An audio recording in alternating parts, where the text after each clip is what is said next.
This is Arpita Solomon. I'm a student. My question to you is, was Jesus really crucified or not?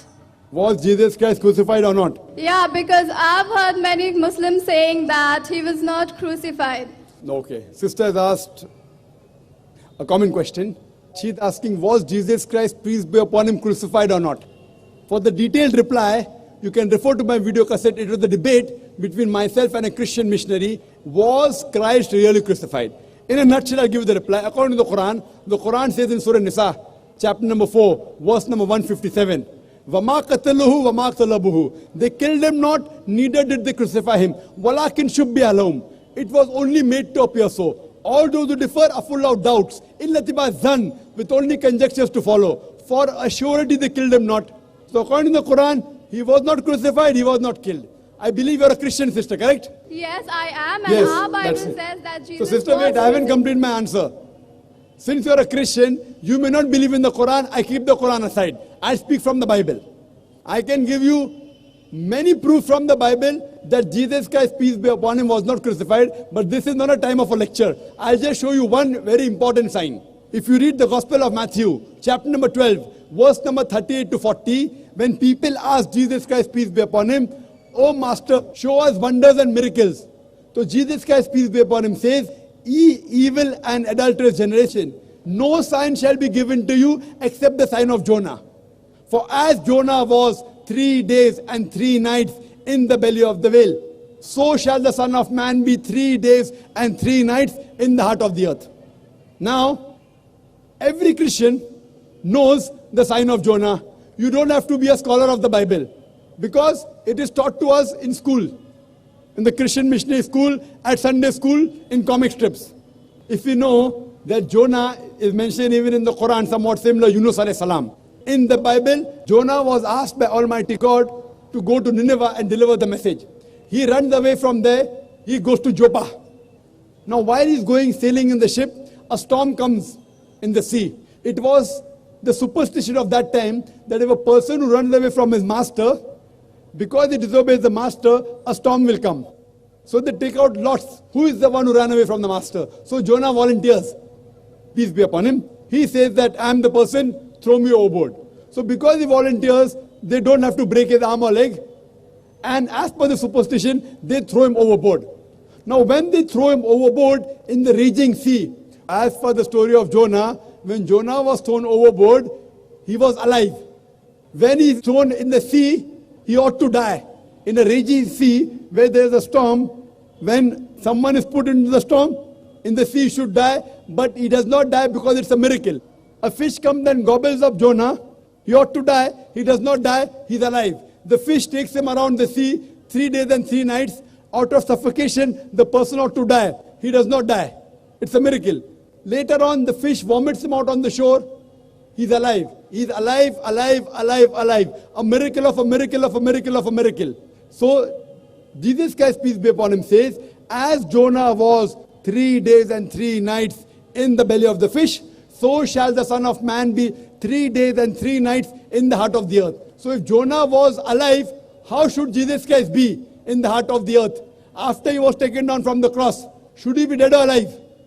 If he has to be like Jonah, if Jonah was alive, Jesus Christ also should be alive. So this proves that Jesus Christ, peace be upon him, did not die on the cross. He was alive.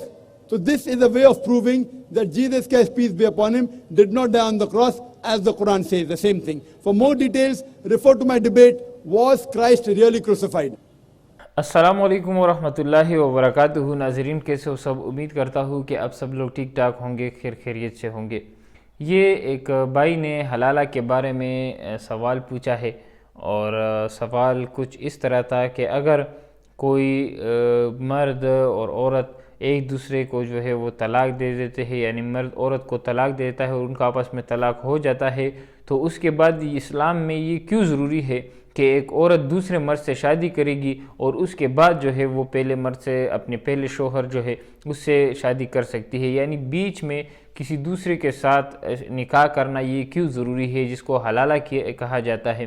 تو اس کے جواب میں doctor Zakir Naik ماشاءاللہ بہت ہی تسلی بخش جواب دیتے ہیں، اور یہ بتاتے ہیں کہ پہلے تو حلالہ کا جو کنسپٹ ہے ہمارے مسلمانوں میں یہ بالکل غلط بٹھایا گیا ہے، اور حالانکہ کچھ عرصہ پہلے تک حلالہ سینٹر بھی کھولے گئے تھے جو بالکل ایک آپ کہہ سکتے کہ زنا کے اڈے تھے. یعنی اگر کسی مرد اور عورت کا آپس میں طلاق ہو جاتا اور وہ دوبارہ رجوع کرنا چاہتے تھے تو اس کے لیے یہ ضروری تھا کہ وہ کسی دوسرے مرد کے ساتھ سوئے، تو اس کے لیے ایک خاص سینٹر بنائے گئے تھے جس میں وہ عارضی طور پر ایک نکاح ہوا کرتا تھا اور وہ عورت دوسرے مرد کے ساتھ سوتی تھی اور اس کے بعد جو ہے وہ دوبارہ اپنے شوہر کے پاس آ جاتی تھی.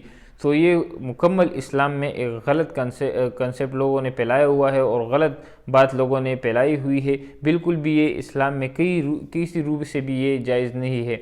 اسلام میں جو طلاق کا مسئلہ ہے اگر آپ لوگ اس کو دیکھیں، حالانکہ یہ کافی اختلافی مسئلہ ہے اور مختلف علماء کا اس کے بارے میں الگ الگ رائے ہے.